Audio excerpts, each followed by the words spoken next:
Hello everyone, Helen here, and welcome into the campervan. I hope you're doing okay, and thank you for stopping by to spend a little bit of time with me today.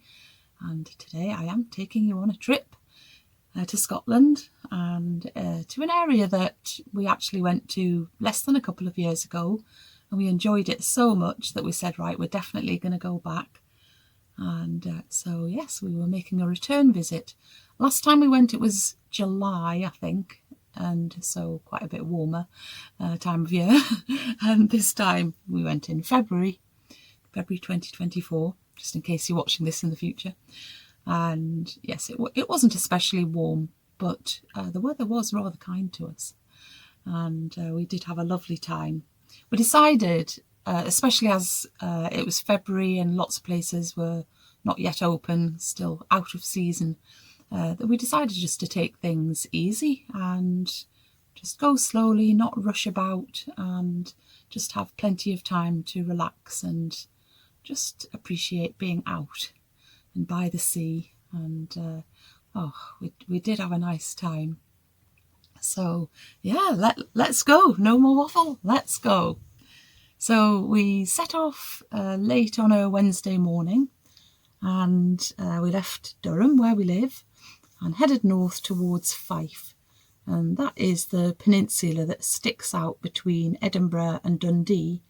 Although it was raining when we set off, this was the last of any rain that we saw for the next few days, and we were treated to cold but bright and sunny weather all through our stay, so that was a real treat.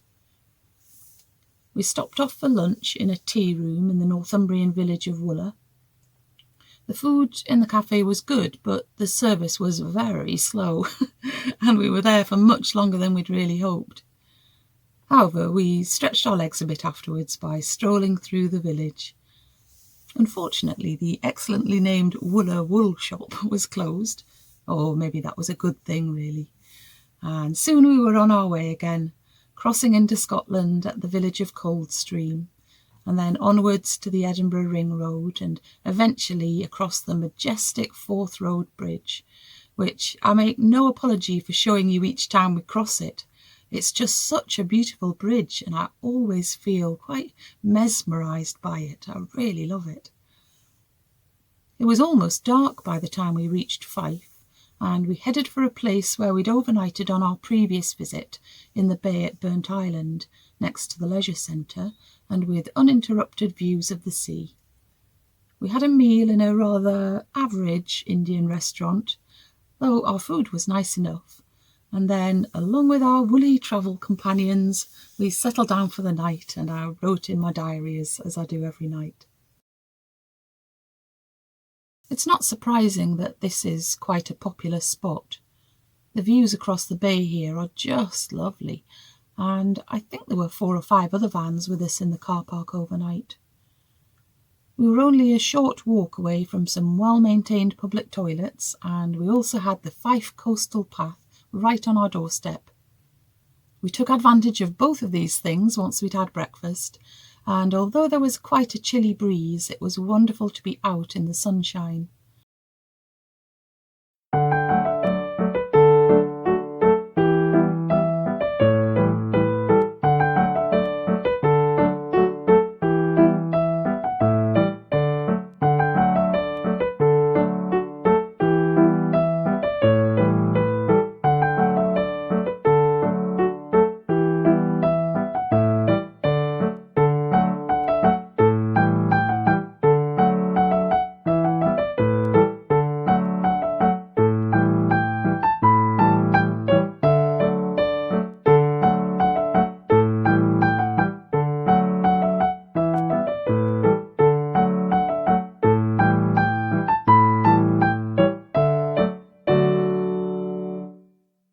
Burntisland is just across the water from Edinburgh, and in the 19th century it was the main ferry port for crossings over the Firth of Forth from Edinburgh, and in fact the world's first train ferry was established here in 1850. Easy travel from Edinburgh made it a popular seaside resort in Victorian times. Back in the van, we warmed up with cups of tea and spent a little time just relaxing in this beautiful spot. We felt no urgency to move on because we had no deadlines to meet, no schedule to keep to. Moving on, we drove along the coast in an easterly direction, heading for an area called the East Neuk, which is in the southeastern corner of Fife. After passing through one or two lovely villages and doing a bit of food shopping along the way, we paused by the sea in Leven to eat our lunch.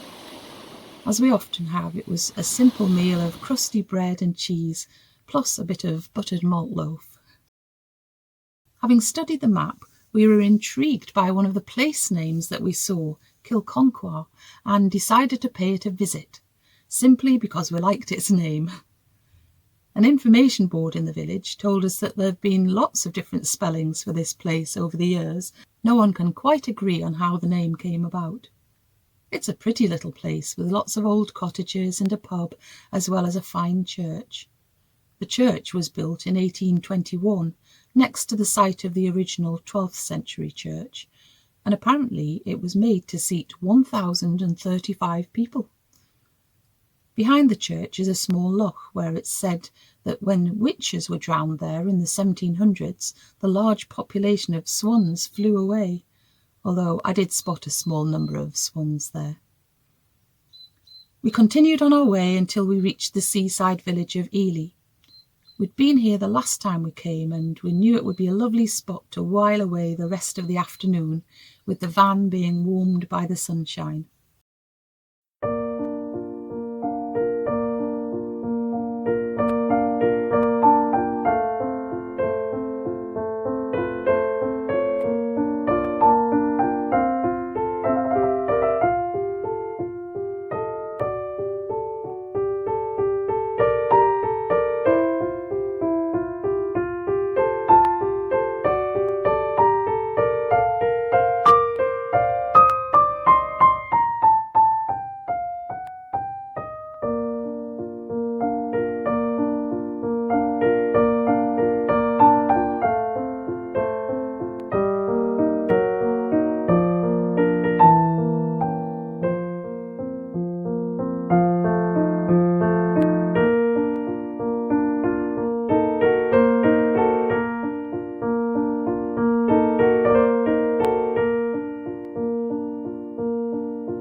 We were so happy in that spot that we decided that we'd stay there for the night.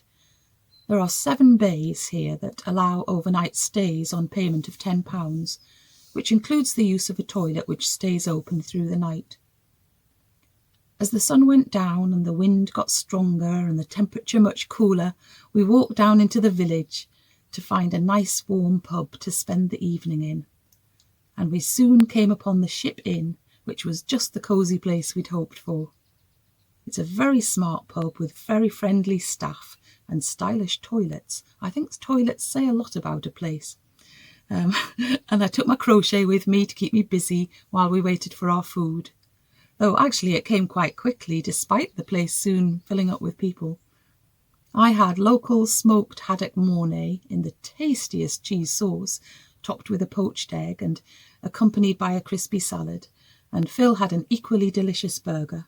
We both enjoyed the sticky toffee pudding afterwards, and I finished with a refreshing peppermint tea.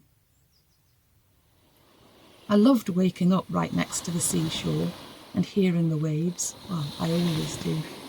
Once we'd done some washing up and dried all the dishes, Phil went for a little walk and took this view across to where we were parked, just outside Eely. Our van looks quite small compared to the others parked by us, doesn't it?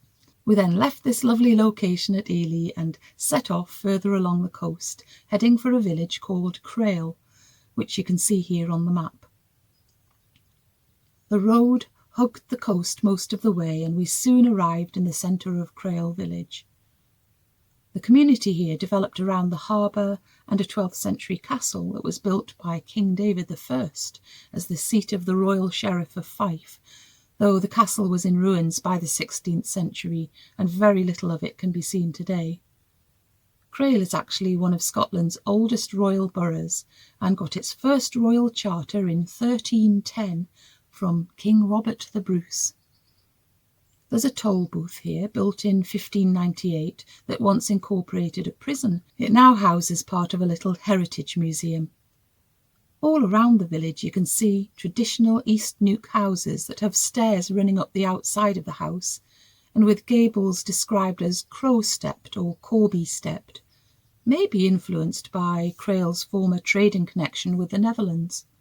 We made our way down towards the harbour, where our first stop was at the Cull Harbor Gallery and Tea Room, which is in a classic 17th century pan-tiled building that was lovingly restored by its current owners to become a beautiful art studio, shop and a place to eat, with views across to the Isle of May, a place we've visited a couple of times in the past.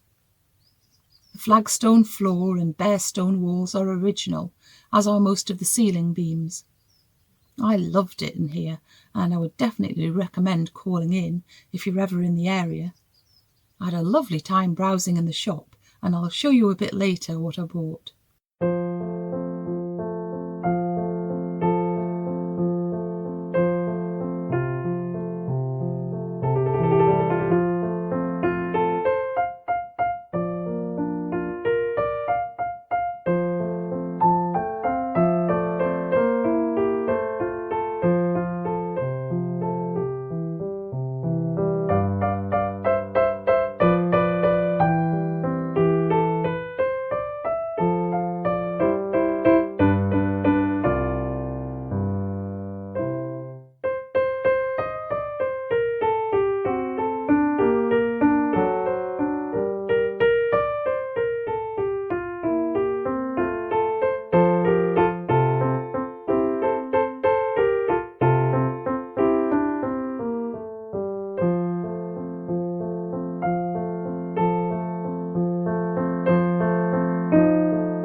We enjoyed our food very much.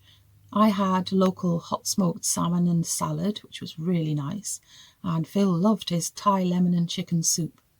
And my sparkle cake, well, I chose it partly because of the name, but it was as delicious as it looks.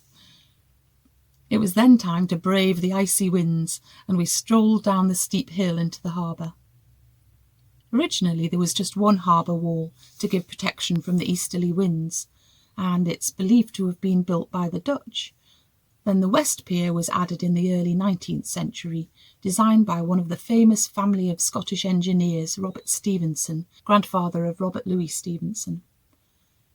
We spotted the 17th century customs house, where the excise men kept an eye out for any signs of smuggling, and I smiled at the cottage next door, named Lobster Cottage, which sounds like something from a storybook, and which was built in the 1630s. Fishing has always been an important part of the local economy. As far back as the Middle Ages, Crail was well known for the export of salted herring and something called Crail capons, which were haddock dried in the sun or smoked by the fire. As you can tell by all the lobster pots stacked up on the piers, the harbour is still in use today, though mainly for catching shellfish. We walked back up the cobblestoned hill and out of the harbour and into the rest of the village, and we stopped to call in at the Cull Pottery. The street here was actually inhabited by weavers in the 17th century, and the old building that now houses the pottery began to be restored in 1965 by the same family of potters who still live and work here now. It's great that you can see the potters at work. That's always interesting to watch them at work. And there's a huge range of pottery on sale in their showroom. I could have spent a fortune in there, and I did come away with one or two things. I wonder if you can guess at what I might have bought.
before leaving Crail, we went to a little wood that I'd spotted on the drive into the village.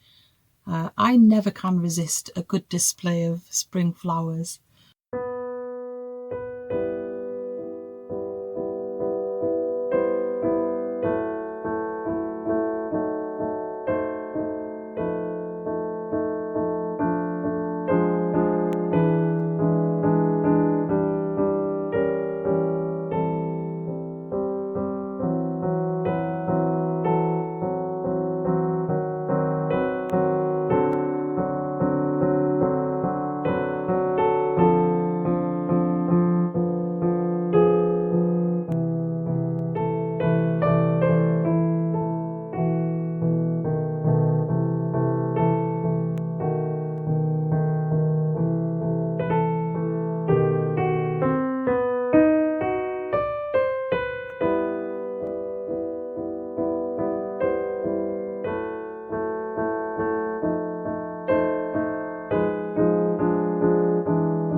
We continued driving eastwards after that, because Phil wanted to walk to the most easterly point of the East Neuk of Fife. Phil took a few photos when he got to the Ness of Fife. He discovered a lighthouse, a bird hide, and a World War II pillbox built by a company of Polish engineers in 1941, and which now has protected status. In the van, I took a look at the purchases I'd made that day, which you can see here includes some local food. Some oat cakes, some cheese and beer. You'd be right in thinking that we're always partial to some local cheese. In the Cull Gallery, I'd bought some cards with paintings done by the owner of the gallery, plus a small painted stone and some Scottish tablet, which was delicious. And in the pottery, my purchases included a beautiful jug. I really love jugs, especially when they have a happy memory attached to them. And I've got a tiny Crail house with its outside steps. And I just couldn't leave behind this very cute duck either. I enjoyed a bit of quiet crochet time, waiting for Phil to come back, working on squares for my nature's walk blanket until Phil got back. We drove a little further around the coast to reach our chosen overnight spot in a bay by King's Barns.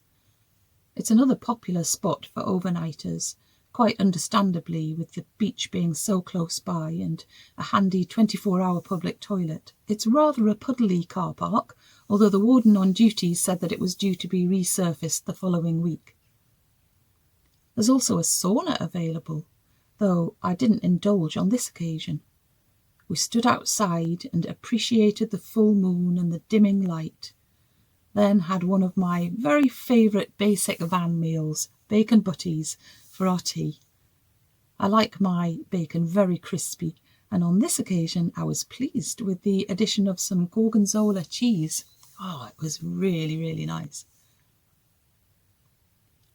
We woke to a very cold and frosty morning and found that all of the puddles in the car park had iced over. Even the beach was rather frosty.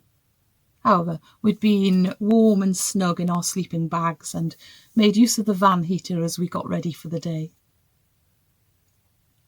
It was time to head west, back towards Burnt Island. I'd arranged to meet up with two lovely viewers of my YouTube channel, and Phil and I received such a friendly welcome. We chatted for nearly 2 hours over some first-class millionaire shortbread and mugs of tea. Thank you so much to Marion and Graham. We made one final stop before heading for home.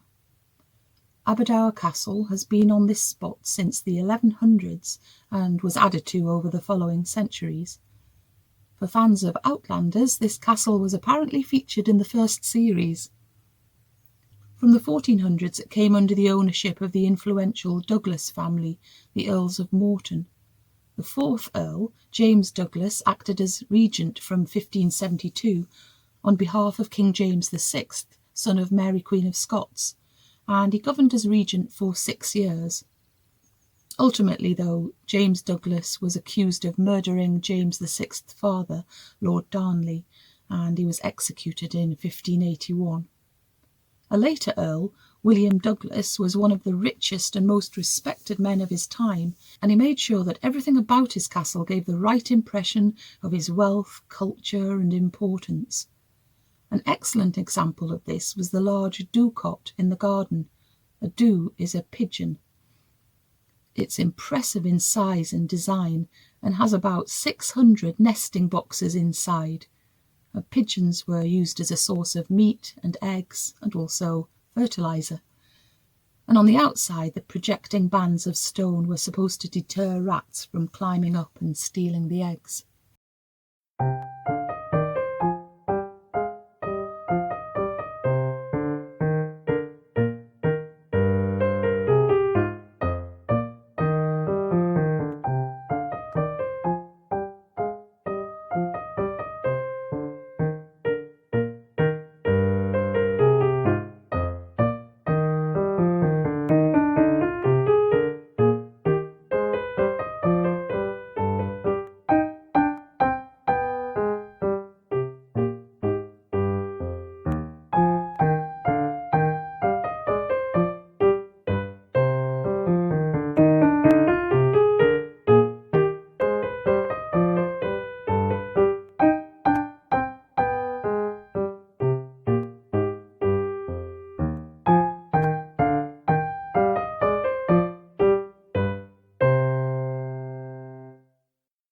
So after that, it was time to set off for home. And soon we were crossing back over the Forth Road Bridge and going through the Scottish borders and then south to Durham and back home. So I hope you enjoyed coming along with us on another trip. And if that is actually the first trip you've been on, then just to let you know, there is a Campervan playlist. If you look for that, you can see all of the trips that we've been on, and right back to the start. Not quite 2 years ago we got the Campervan, so we've done quite a few trips, and we've got more planned. So there's more to look forward to in the coming weeks and months that I'll be very happy to take you on. But that's it for today, and I will just say keep nice and busy and look after yourself. And I'll be back again very soon. Okay then, bye.